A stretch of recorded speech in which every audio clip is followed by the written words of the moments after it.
আসসালামু আলাইকুম ভিউয়ার্স, কেমন আছো সবাই? আমরা কিন্তু প্রায় সবাই বিয়ে বাড়ির চিকেন রোস্টটা খুবই পছন্দ করে থাকি। তো আজকে তোমাদের আমি বিয়ে বাড়ির রোস্টের রেসিপি শেয়ার করব। তোমরা এর স্টেপ বাই স্টেপ ফলো করলে এভাবে পারফেক্টভাবে বিয়ে বাড়ির মতো চিকেন রোস্টটা তৈরি করে নিতে পারবে। তো এখানে রোস্ট করার জন্য আমি কিছু চিকেন নিয়ে নিয়েছি। এখন এই চিকেনের মধ্যে আমি দিয়ে দিচ্ছি 2 টেবিল চামচ পরিমাণ লেবুর রস, দিয়ে দেব 1 টেবিল চামচ পরিমাণ লবণ। আর এখানে লেবুর রসের পরিবর্তে আপনারা ভিনেগারটাও চাইলে ব্যবহার করতে পারেন। এখন এই লবণ আর লেবুর রসটা দিয়ে এই চিকেনগুলোকে আমি ভালোভাবে ম্যারিনেশন করে 30 মিনিটের জন্য রেস্টে রেখে দেব। তো একটা প্যানে আমি তেল গরম দিয়ে দিয়েছি, আর এখানে আমি তেলটা একটু বেশি করেই নিয়েছি। আর এর মধ্যে দিয়ে দিচ্ছি আমি 1 কাপ পরিমাণ পেঁয়াজ কুচি। এখন আমি পেঁয়াজ কুচিটাকে ভেজে ব্রেস্তা করে নেব। তো আমাদের পেঁয়াজ কুচিটা ভাজা হয়ে গিয়েছে, দেখতেই পাচ্ছেন। এখন এটাকে আমি তুলে নিচ্ছি। আর এখানে যে আমরা তেলটা বেশি ব্যবহার করেছি সেই তেলের মধ্যেই এই চিকেনগুলোকে আমি ভেজে নেব। তো চিকেনগুলো দিয়ে দেওয়ার পর একটা ঢাকনা দিয়ে আমি ঢেকে দেব। এই ঢাকনা দিয়ে ঢেকে দেওয়ার কারণ হচ্ছে চিকেন ভাজার সময় আপনারা নিশ্চয়ই দেখেছেন চিকেনগুলো কিন্তু প্রচুর পরিমাণে ফুটতে থাকে। এতে তেল ছিটে এসে আমাদের হাত এবং মুখ পুড়ে যেতে পারে। এজন্য ঢাকনা দিয়ে ঢেকে দিলে এই তেলটা আমাদের গায়ে ছিটে আসবে না আর পুড়েও যাবে না। তো আবার ঢাকনা দিয়ে আমি ঢেকে দিচ্ছি। এখন আমাদের এই চিকেনটা ভাজা হয়ে গিয়েছে। এখন এই চিকেনগুলোকে আমি তুলে নিচ্ছি। আমি এখানে একটু কম ব্রাউন করে ভেজে নিয়েছি, আপনারা চাইলে এটাকে আরও বেশি করে ভেজে নিতে পারেন। তো সব চিকেন আমি ভেজে নিয়েছি, দেখতেই পাচ্ছেন। এখন চিকেন ভাজার যে তেলটা রয়ে গিয়েছিল সেটা আমি আরেকটা প্যানে দিয়ে দিচ্ছি। আর এর মধ্যে দিয়ে দিচ্ছি 1/2 কাপ পরিমাণ পেঁয়াজ কুচি। এই পেঁয়াজ কুচিটা আমি সামান্য ভেজে নিচ্ছি। তারপরে এর মধ্যে দিয়ে দেবো আমি 1.5 টেবিল চামচ পরিমাণ পেঁয়াজ পেস্ট, দিয়ে দেবো 1.5 টেবিল চামচ পরিমাণ রসুন পেস্ট ও 1.5 টেবিল চামচ পরিমাণ আদা পেস্ট।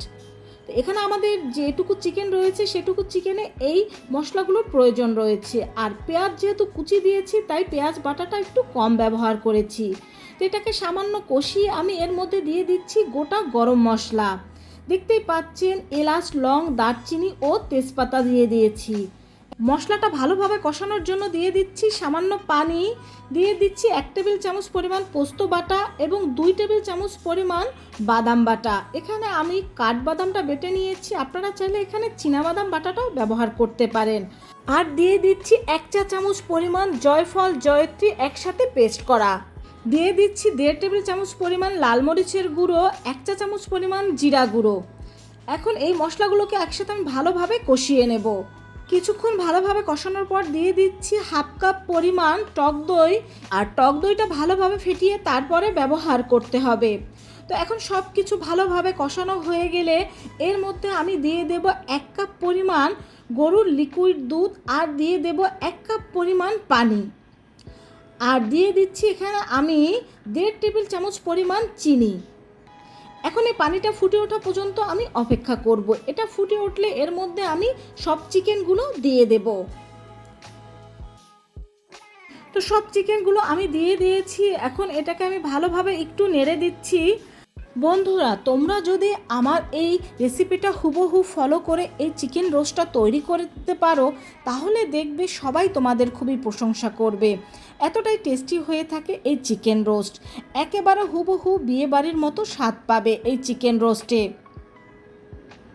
তো আমি কিন্তু কিছুক্ষণ পর পর এটাকে নেড়ে দিচ্ছি, বারবার নেড়ে দিচ্ছি না। এটা উপরেরটা নিচে আর নিচেরটা উপরে নেড়ে চেড়ে আমি দিয়ে দিচ্ছি।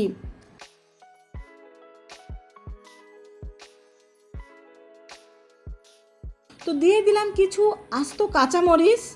আর চিকেনটা ভাজার সময় কিন্তু আমাদের 80% সিদ্ধ হয়ে যায়, তাই পানিটা আপনারা চিকেন অনুযায়ী বুঝে ব্যবহার করবেন।